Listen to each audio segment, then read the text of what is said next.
ecuatorianas se caracterizan, además de la sobrepoblación, por la falta de separación de cada una de las personas habitantes en estas áreas, deficiente infraestructura, obstáculos al acceso al agua y otras. En la situación actual en la que se encuentran las cárceles es de mayor riesgo para la población carcelaria. Las cárceles no deben ser tratadas, o las personas privadas de libertad no deben ser tratadas como personas que están en un zoológico, indicó el parlamentario. En este momento interviene el asambleísta Ángel Maita. Quiero empezar esta intervención recordando a nuestro compañero Víctor Enrique Guayllas, defensor del agua y del páramo, que fue criminalizado, perseguido y encerrado en una cárcel sin ser narcotraficante, terrorista o asaltante. Víctor era un luchador social que se resistió a las políticas injustas que aplicó el expresidente Lenín Moreno en octubre de 2019. Nuestro compañero Víctor Guayllas, lamentablemente, es un mártir. Fue asesinado junto a más de 60 personas que se encontraban bajo la custodia del Estado ecuatoriano. En una cárcel de Guayaquil, la madrugada del 13 de noviembre del 2021. Al igual que Víctor, más de 400 personas perdieron su vida entre febrero del 2021 y noviembre del 2022, en circunstancias donde el Estado ha demostrado que no tiene el control de las cárceles. Las cárceles en realidad están controladas por bandas delictivas que gracias al poder del dinero manejan armamento, celulares y otras tecnologías con las que pasean por los pabellones con toda libertad. Colegas legisladores, nuestra Constitución y la Convención Americana de Derechos Humanos son claras. La vida e integridad de los presos tienen un único responsable, que es el gobierno nacional.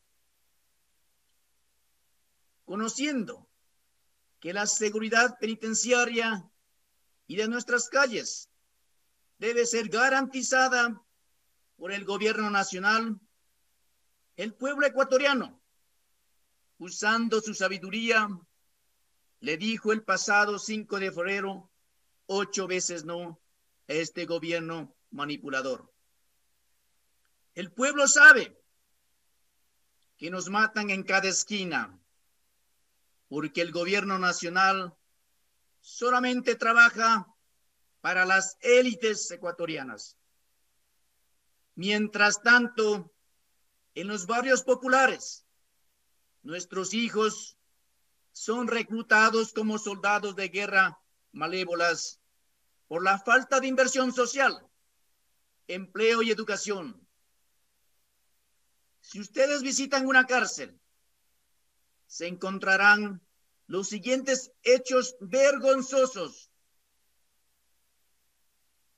Todavía tenemos cárceles donde las personas que tienen prisión preventiva son tratados como sentenciados, ignorando las condenas que ha recibido el Ecuador en la Corte Interamericana de Derechos Humanos por irrespetar este elemental principio de separación.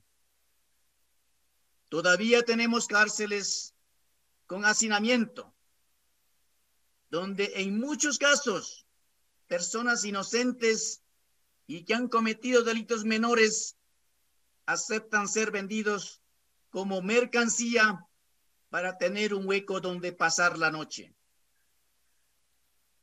En todas las cárceles, las personas privadas de la libertad pueden pasar su tiempo en un total desocupación, teniendo la libertad de armar motines meter armas e incluso planificar delitos con total libertad. Como este sistema condena solo a la gente pobre, tenemos a cientos de presos trasladados injustamente a cárceles ubicados lejos de su familia, solamente porque no tuvieron la plata para sobornar el sistema y comprar su permanencia en un centro de privación de libertad cercano a su domicilio. Tenemos a la mayoría de presos alimentados con $3 diarios, mientras unos cuantos privilegiados comen platos a la carta. Las cárceles son rincones sin dignidad, paredes putrefactas, baños nauseabundos, cambuches vendidos como si fueran camas de un hotel, familiares asustados, gente pobre presa que clama por un abogado, más gente pobre presa que acepta confesar delitos que no cometieron, atemorizada por mafias organizadas, consumidores de drogas y narcotraficantes tratados como propietarios del predio. En resumen, tenemos un sistema que no puede seguir en decadencia ante los ojos de los 137 legisladores de este pleno.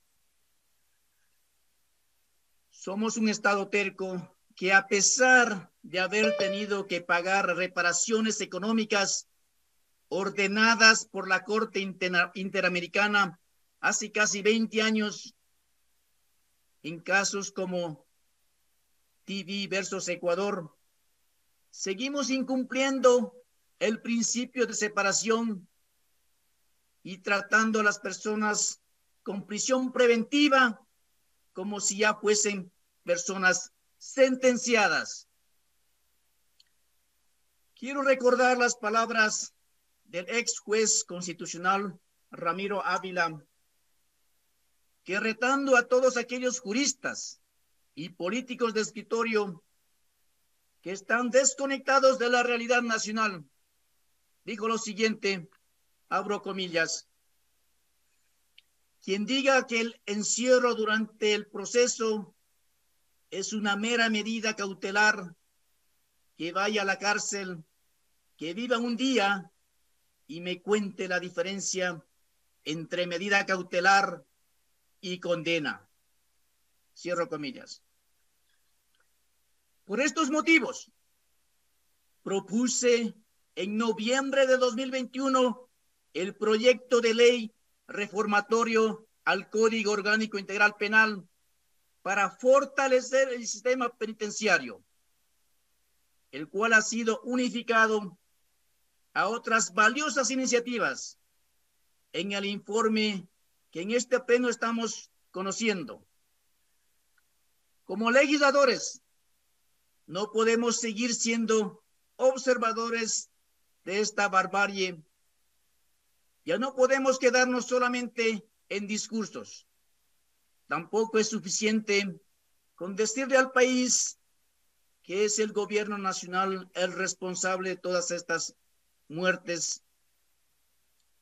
Estamos en la obligación constitucional y moral de crear un nuevo marco jurídico que ayude a que estar en una cárcel no signifique ser enviado a una tumba. Por ello, proponemos incidir en las raíces de la crisis carcelaria a través de esta propuesta que busca crear cárceles donde las personas privadas de la libertad trabajen para cubrir sus manutención, para ayudar a sus familias y también para reparar a las víctimas que lamentablemente ahora están olvidadas por el sistema. Colegas legisladores, las cárceles son un reflejo de nuestra sociedad. Todos los males que campean en nuestras calles se profundizan en los escasos metros de una celda. Al igual que en nuestras calles, en las cárceles, la inseguridad Señor no se debe asambleísta, tiene combatir un minuto, por favor. solo con la represión. Se necesita de fuentes de empleo y de oportunidades para que las personas privadas de libertad no tengan como única alternativa las propuestas ilegales de las bandas delincuenciales. Proponemos un sistema que personas privadas de la libertad, que al igual que otros sistemas penitenciarios avanzados y como el noruego, se encuentren vinculados al programa de buen uso de su tiempo. Ya no tendremos personas privadas dedicadas a armar motines, ahora estarán dedicados a trabajar para autosustentarse. Además, con esta ley, nunca más una persona con prisión preventiva será tratada como sentenciada. Proponemos garantizar un trato diferenciado para todas estas personas que, siendo inocentes, deben vivir en la frialdad de una celda mientras llega el día de su juicio.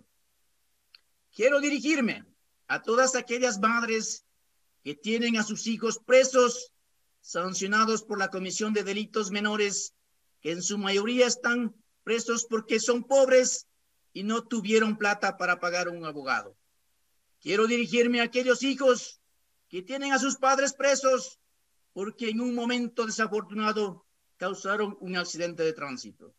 A ustedes les digo que con la transitoria primera de este proyecto de ley, esta Asamblea Nacional sacará por motivos humanitarios a sus hijos y a sus padres de la cárcel y los retornarán a sus casas para que tengan una nueva oportunidad de trabajar y llevar el pan a su mesa con dignidad. Vamos a arrancar a estas personas de las manos de las mafias criminales para evitar que dentro de las cárceles sean reclutados como señuelos y soldados de una guerra malévola.